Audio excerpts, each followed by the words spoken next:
Welcome back sa ating panibagong video, and today, meron tayong song request from JP Piamonte at ang kanyang request ay Panalangin by Apo Hiking Society. So ito yung easy version, ito yung ginamit ni Arthur Neri nung kinover nila itong kantang to. So before tayo mag-start, ang bilang ng string natin ay 6, 5, 4, 3, 2, 1.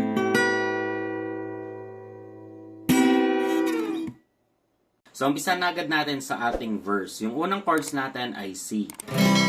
So, yung C natin, ito ay sa 5th string, 4th string to, and 2nd string to. Tapos, next chords natin ay A minor. So, yung A minor natin, ito ay sa 4th string, 3rd string to, and 2nd string to.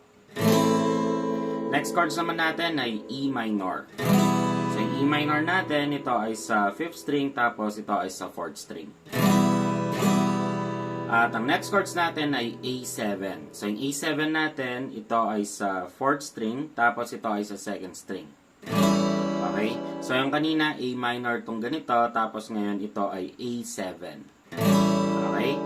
At ang next chords naman natin ay D minor. So, yung D minor natin, ito ay sa 3rd string, 2nd string naman to, and 1st string to. Okay? Tapos, ang next chords, babalik tayo ng E minor. Tapos, F. So, yung F natin, di na natin gagawin yung bar chords. Gagawin na lang natin yung ganito. So, parang silang yan. Ibababa nyo lang tong dalawang to dito. So, ito ay sa 4th string. Tapos, 3rd string to. And 2nd string pa rin to. Okay? At ang last chords natin para sa mga verse ay G. So, yung G natin, ito ay sa 6th string. 5th string to. Tapos, 2nd string to. And 1st string naman to. Okay?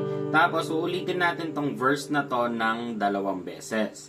And then, yung strumming pattern natin dito, may isasuggest ako. So, ito ay suggestion lamang para mas mapadali yung pagtugtog natin nito. So, yung strumming pattern natin ay down, down, up, down. Tapos, lilipat agad ng chords. Pero, pag napupunta na kayo dito sa pinakadulong chords, which is yung G, okay, ito na yung pinakadulo.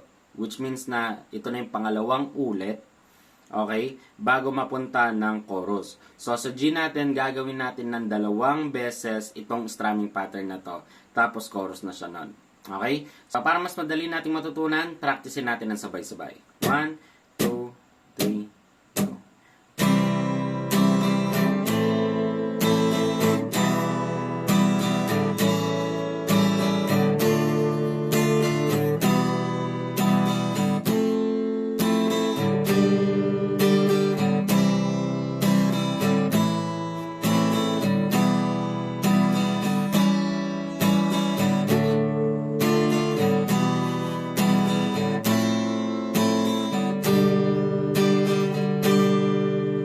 So, dito naman tayo sa ating mga chorus. Yung mga chords natin dito ay F, tapos E minor, A minor, D minor, E minor, F, tapos G.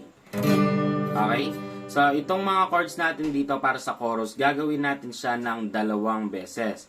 At yung strumming pattern, same pa rin. Pero, pag nandito kayo sa pinakaunang F, okay?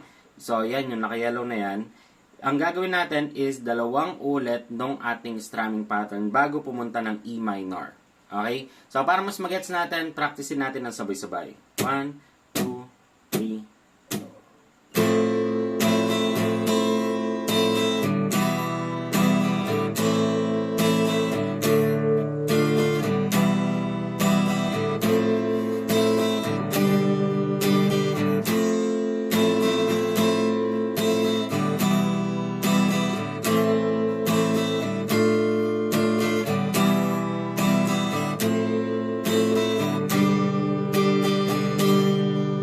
So, ganun lang yung mga pagkasunod-sunod ng ating mga chords para sa ating verse, tapos para sa ating chorus, at yung ating strumming pattern. Pero sa strumming pattern, nasa sa inyo na yan kung paano nyo i-execute or paano nyo tugtugin yung kanta. Pero yung mga chords natin, ganun na ganun lang siya. So, di ba, sobrang dali lang ng kantang ito. At kung gusto mo yung mga ganitong kadadaling guitar tutorial, mag-subscribe ka na at i-hit mo na yung notification bell para lagi kang updated sa ating mga videos. So, hanggang dito na lang tong video ito. Maraming salamat sa panonood. At muli, ako si Max from Guitar Tips and peace out.